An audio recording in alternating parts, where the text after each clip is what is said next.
is a white flower, and then it has a pink or red, like the tip or the tongue is red, but the flower is white. It's called hot lips salvia. It's kind of a neat one. I just got a bunch of these in. I am so pleased, you folks from California, tropical, Scottsdale, Hawaii. This is called a cuba.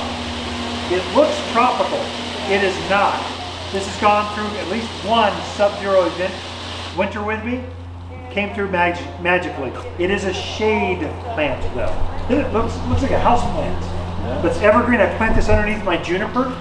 It's now been in for 5-6 years. It's up about this big. It gets whiter, not so much taller. Okay, a cuba, like Aruba. Okay. What else is here? Oh, a new Coreopsis. This just came in 2 days ago. This is a famous, usually this is orange. This is not orange. This is like sex appeal. It's got beautiful. It should be on the front of a magazine. This thing's gorgeous. This is a drought hardy plant. It's only this tall. Blooms like this every summer through autumn, but you just don't see that red center. You just don't see that color. I've got the orange one down there too. It probably comes in red. I just saw this one. Gardeners will like this, called Starlight Coreopsis. It's considered drought hardy. Actually, it's a good wildflower. It'll reseed. You'll never have just one. They'll be kind of all over the yard. This just came in. It's called tall phlox. Phlox. Phlox. This one gets tall. There's a creeping phlox. This one's a tall. It's a summer bloomer. So isn't that pretty? It's a perennial. All these are perennials. I do have some autumn. These are autumn plants. Don't they look good together? Marigolds love our autumn. So this will bloom through Thanksgiving. It's amazing. I like these better than mums even. They hold their flowers better. But it's an annual. So, and this is a new euphorbia. It'll bloom through about Thanksgiving and finally collapses. But just some fall plants. My calendula looks terrible right now. Some of your summer plants look beat up, heat stressed. It's time to pull those out and put some fall. The asters and mums are just starting to show up. Oh, there they are. Goof plugs. You need at least one a cart of these. Start with one. Looks like 20 of them. And you'll probably be back for 3 or 4 more, because if you make a mistake, my system's riddled with these. Okay, you just need these. Let's go across the street and I'll just give you a grand. These are both watered properties. Okay, so I have an open invitation to all neighbors going, if you're going to sell, don't talk to a realtor, just come to me, I'll buy it. You're always just trying to expand your influence. This building actually used to be the old conductor's building. So all the Phoenix families used to summer up at Iron Springs community. And then the husbands would work down to Phoenix in the heat. Families would be up here and they'd come up by the train. Train came up Iron Springs Road. That's why the road is there. And in fact, part of the railroad track is still in the back. And so the conductor's house used to be underneath that cottonwood tree. And so they built this in the 20s or 30s. And then they moved it as this built out. They just moved over. It's got walls, double-walled brick walls. It's crazy how thick it is. It's magnificent. Anyway, we bought these. All these plants you see here have been put in within the last year or less. Some of them in the last week. So we're always playing with what's hardy. How much sun can a shade plant take, and how much shade can a sun plant take? We're experimenting with that. We have herds of javelina. Wild pigs come through every night. Deer will run through here. Again, the forest is right there. So we've got heavy pressure. This fence around the nursery, it's not to keep you out. You can drive the bumper of your car and you'll go right through. It's to keep animals out, because they'll eat through the smorgasbord of plants. So we're playing with some stuff. What we did here, I've got shrubbery trees, and in the back we'll show you a thyme lawn and then an orchard. We're trying to resurrect some of the fruit trees, bringing those back to life. Okay. So we have right here, I've got a clock on the wall. I love orbit, rain dial, what are my favorite clocks? There's a couple of them I really like. There's some I despise. This is a rain dial. I own several of these in my different properties. This is a 6-valve system. You'll notice here it has 1, 2, 3, 4, 5, 6 valve run times. You can open the face up and see how many valves your clock is running just by reading it. Okay, so look for that.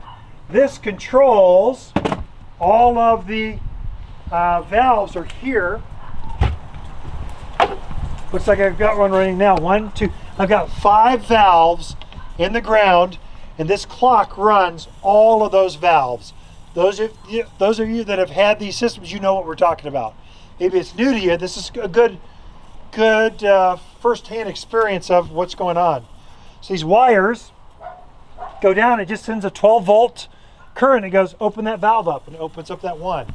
The reason that I have 5 valves, this was thought through. I've got trees and shrubs on one valve. I have flowers on another valve. I've got containers all on their own, a separate valve. And I've got a large lawn you'll see in the back. It's so large that I have half of it on one valve, the other half on the other. So it's the 5 valves, okay? The lawn gets 2, the trees and shrubs get 1, containers get 1, flowers get 1. So now I can isolate each type of plant. I put them on their own separate drip system. Does that make sense? Okay. When I open up the line here,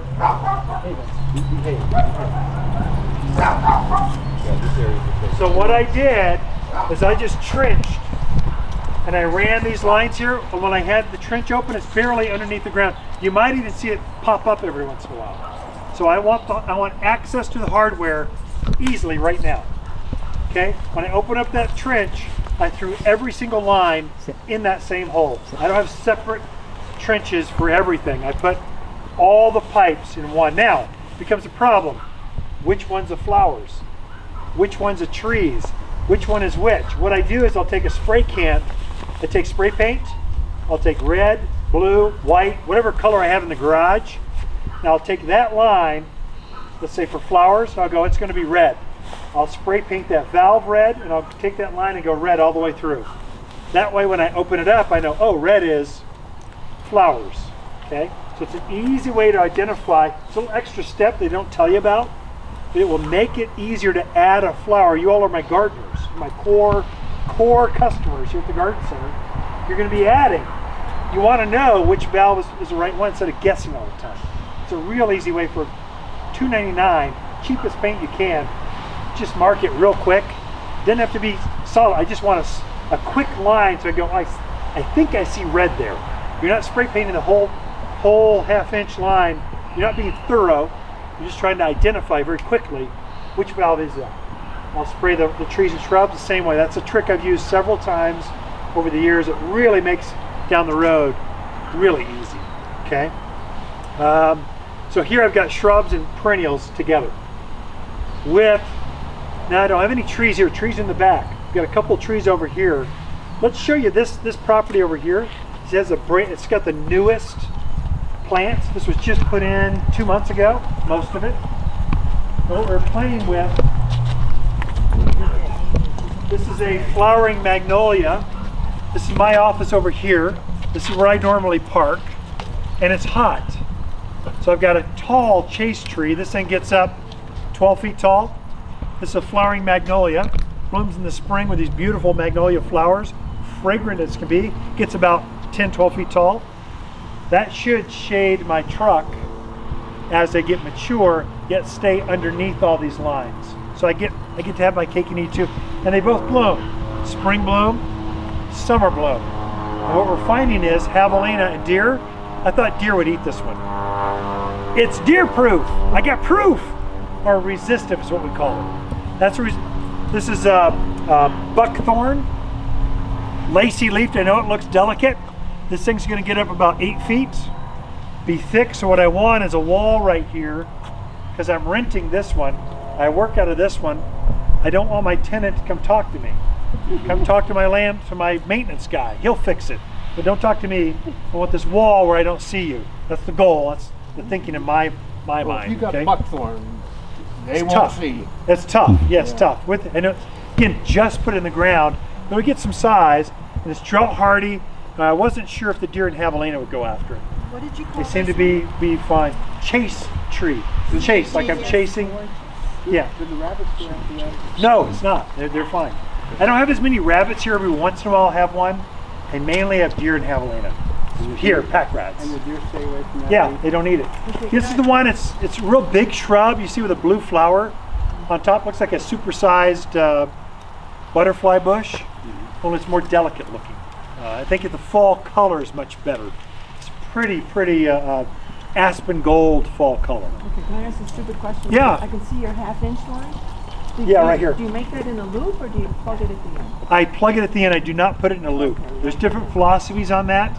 I find when I'm at a loop, I can't collect all the grit, so I want to flush the line out every once in a while. Okay. I personally find to have it dead end at an end and block, So plug it. dead ends over there. But you Correct, got all those yeah. quarter inches coming out. Correct, yeah. So then once a year, every 2 years, or when that line finally plugs up down there, even with the filter, it still clogs up. It's amazing how much grit we're drinking. Yeah. So I want to open that up and flush it every once in a while. That's why I don't do it in a loop. Some contractors will say, no, you got to have a loop. I find it might keep the pressure more consistent in a loop. I don't want consistency. I want ease of maintenance. I find dead ending it is easier for me. Somebody isn't paying you to maintain it. That's correct. Yeah.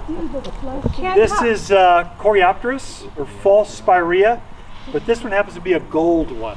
Normally they come in this color. They both have the blue flower. I just like the gold with this bright blue flower. It's more striking. In a dark landscape, it just pops. So I want some things that look good. So this is as tall as it gets. This is a Spirea? This is a Coraopolis or false Spirea. It goes by Spirea. the common name's false Spirea. Yeah. Yeah. Was there a question? How fast is this tree? Slow grower. Magnolias are slow. Crepe myrtles have been spectacular this summer. That's what this is. So it's been in bloom. It looks like it's still starting to bloom, but great fall color. You can count on it every summer through autumn. Have great color. What else is here? One of my favorite plants of all. This is sumac, specifically tiger eye sumac. Sumac is a native, grows wild, can't kill it, water it for a year, cut it off of all care, and it only gets this tall, and it has this color. For dark rock, darker spaces, the yellow color pops, and I know animals don't eat this because we've been planting this for years and years. What's the name of that again? Tiger eye sumac. There's a lot of sumacs. This is the short version, short one. What else? Generate allergy problems? No allergies. I don't know, I could go on and on for days out here, but anything you see you want me to talk about? And then, so again, we broke this up into multiple sections of flowers. There's a lot of flowers in here. They're on their own line because you got to water those more often. The trees are watered far less often. Same amount of water or more, but less often. Yeah, question. So I see that you've got the top branch that goes around here, and then you must have the spaghetti going out to Correct. the plant. You'll see it right here. It's attached. Main line. This line is my flower line, obviously, because I got a poppy here. And then it looks like it's running right now, which it shouldn't. If I had a rain sensor on it, it wouldn't. But I don't. So that's just how you do it. Okay. I should have it buried deeper than this if I'm going to show it off, which I'll have my maintenance guy do that. But it'll only be this deep. Maybe I'll just throw some bark over it. So I just So you've got another one for your trees. Correct. It'll be right here. Coming out somewhere. Yep, they're all in the same trench. All in the same Yep, you trench. dug this all up. I just go, where do I get close? And then I put the lines in and go from there. Yeah. In the winter, you don't have to blow that out? Or I don't freeze? blow it out. No, I do not blow it out. My valves, I protect it like we said. Insulation, I'll put a bag of some sort of soil over it. Doesn't freeze. I sometimes will get my elbows or a tee freeze because the water will settle and it'll freeze and thaw and it'll crack that. But I'd rather replace a tee or an elbow in spring than I would to have to manually water all this stuff. For $1.99, I'm willing to have a breakage and have ease of use through winter, but you do have to use some care. I guess the book says disconnect and blow it, because then you won't have any problems. But then you'll have dead plants, which I like selling plants. I guess that's okay, but for my friends, I'd rather have you water it a couple times a month through winter, just take the edge off. We get really dry. December through February, it's really dry. We can have no rain whatsoever, no snow. And then all of a sudden we have 2 feet of snow hit us in a couple events in March. It's really wet and gooey. It's really inconsistent in winter. Okay, yes, in the back. I don't mean to be getting a lot of detail, It's okay. but if you want to run kind of a water feature like a 12-foot creek going through the Sure. Phlox, couldn't you also run a separate valve and just run your half-inch, probably funny pipe, as long as it's not, it's only like 10 or 12 feet? To do what? To To run? just have it like a little, if you want to have a little recirculating creek or something Sure. for like 10 feet. I don't know that I would have an open flowing half-inch line. It's not very efficient. It's a good plug. What I do for mine, I've got in-ground water features. I've got my water features flowing. I've got it contained, but I have a recirculating pump right there that goes through there. And then I use my 1/4-inch line to keep that water basin filled. I didn't want to put a float. My pond actually has a float in it. It's manual, it's automatic. But my water feature, that's expensive. I don't want to do that. I just have it run. When my flowers run, it's automatically filling, topping off Yeah. my fountain. Yeah. Here's a question for you.